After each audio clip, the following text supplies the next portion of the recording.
नमस्कार, जय हिंद, जय भारत। आपका बहुत बहुत स्वागत है एबी पॉलिटिक्स पर। आज से हम एक सीरीज स्टार्ट करने वाले हैं जिसमें हम उत्तर प्रदेश की सभी 75 जिलों की सीटों को कवर करेंगे, यानी कि 403 विधानसभा सीटों को कवर करेंगे। क्योंकि उत्तर प्रदेश विधानसभा चुनाव निकट आ गया है और आपको भी समझना जरूरी है कि आपकी सीट का हाल क्या है। तो अगर आप उत्तर प्रदेश में रहते हैं तो इस वीडियो को लाइक ज़रूर करें और उत्तर प्रदेश विधानसभा चुनाव को जानने के लिए रोचक है तो हमारे चैनल को सब्सक्राइब करें। तो दोस्तों, हम चालू करते हैं आज की प्रक्रिया। आज हम स्टार्ट करेंगे उत्तर प्रदेश के सबसे पहले ज़िले और पश्चिमी उत्तर प्रदेश के सबसे पहले ज़िले की बात करने वाले हैं, यानी कि आप समझ गए होंगे सहारनपुर ज़िले की। सहारनपुर ज़िला पश्चिमी उत्तर प्रदेश का हिस्सा है और सबसे पहले ज़िला लगता है। दिल्ली से सटा हुआ इलाका है और उत्तराखंड के भी इसकी बाउंड्री लगती है। सहारनपुर ज़िला बहुत ही पुराना ज़िला है और अंग्रेज़ों के टाइम का नहीं, मुग़लों के टाइम का ये ज़िला है। सहारनपुर ज़िले की एक ख़ास बात है, सहारनपुर ज़िले को देवबंद के नाम से जाना जाता है। दोस्तों, देवबंद ज़िला जहाँ पर दारुल उलूम है, जो कि मुसलमानों के लिए एक पवित्र जगह है। मुसलमान यहाँ पर आते जाते रहते हैं। दारुल उलूम दुनिया का सबसे बड़ा केंद्र है वहाँ विचारधारा का, जो मुसलमानों में होती है। तो दारुल उलूम को एक पावन स्थान भी माना जाता है, जो कि देवबंद में स्थित है और देवबंद सहारनपुर ज़िले में लगता है। तो सहारनपुर ज़िला मुसलमानों के लिए बेहद ही खास है। सहारनपुर ज़िले की पहली सीट बेहट सीट की बात कर लेते हैं। बेहट सीट जो कि उत्तर प्रदेश विधानसभा की सबसे पहली सीट है। बेहट सीट 2008 में बनी थी। बेहट सीट पर इतिहास भाजपा का खराब रहा है थोड़ा सा। 2017 में भाजपा को यहाँ पर हार मिली करीबन 25,000 वोटों से। भारतीय जनता पार्टी के प्रत्याशी को करीबन 71,500 वोट मिले और जबकि कांग्रेस प्रत्याशी नरेश सैनी को 57,000 वोट मिले। कांग्रेस प्रत्याशी की जीत हुई, किंतु पिछली बार का समीकरण अलग था। क्यों समीकरण अलग था? पिछली बार आरएलडी का गठबंधन था आईएनसी के साथ और आईएनसी का गठबंधन था एसपी के साथ, यानी कि कांग्रेस, सपा और आरएलडी का गठबंधन था। आरएलडी का गठबंधन तो नहीं था, किंतु उसने प्रत्याशी नहीं उतारा था इस सीट पर। इस सीट पर सैनी मतदाता की काफ़ी तादाद है। इस सीट पर लगातार बसपा का दबदबा रहा है। क्योंकि यहाँ पर जाटव वोटर भी काफ़ी सारे हैं। तो यहाँ पर बीजेपी भी हमेशा सैनी प्रत्याशी उतरता है। इस बार ये आशंका जताई जा रही है कि बसपा और सपा मुस्लिम प्रत्याशी उतारने की कगार में है और कांग्रेस तो अपने विनिंग कैंडिडेट को इस बार उतारेगी।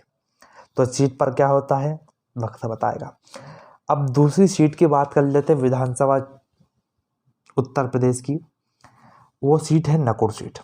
नकुड़ सीट पर भारतीय जनता पार्टी के धर्म सिंह सैनी की जीत हुई। यह सीट भी सैनी बाहुल्य है और जाटव भी अच्छी खासी तादाद में और मुसलमान तो सभी सीटों पर हैं।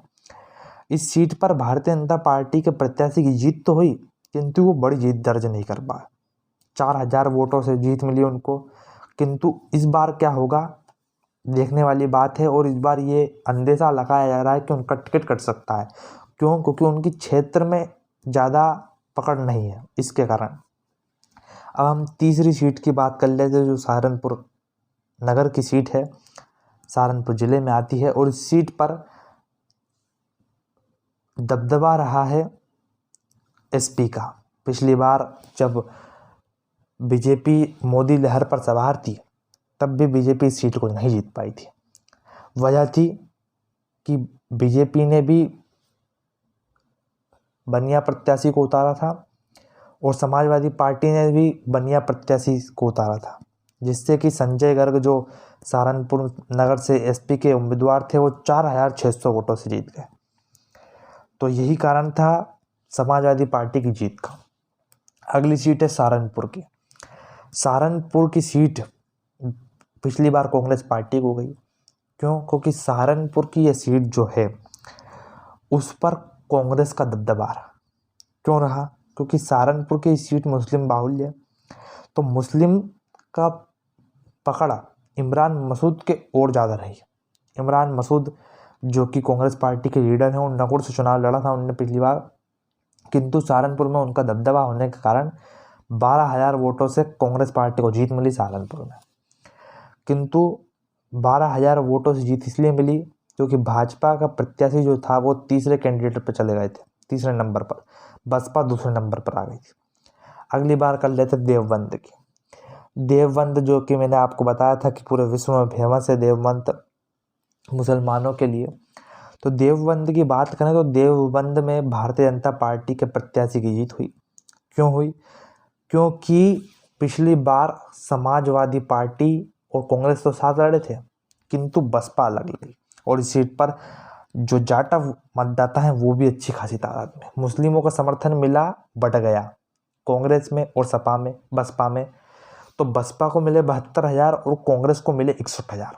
ये टोटल होते हैं 1,32,000 के करीबन, किंतु भाजपा को मिले 1,02,000, तो जिससे उसकी 29,000 वोटों से जीत हो गई। पर क्या करें, बीजेपी का लक चल गया और बीजेपी ध्रुवीकरण करने में सफल हो गई। अगली सीट आती है रामपुर मनीहारन की। रामपुर मनीहारन की सीट भाजपा ने बहुत ही क्लोज मार्जिन से जीती। जैसा कि हम देखा जाए बाकी सीटों की तरह इस सीट पर भी मुस्लिम मतदाता है अच्छी खासी तादाद में। भाजपा को 76,000 और बसपा को 75,000 वोट मिले। भारतीय जनता पार्टी की जीत मात्र 595 वोटों से हुई इस सीट पर।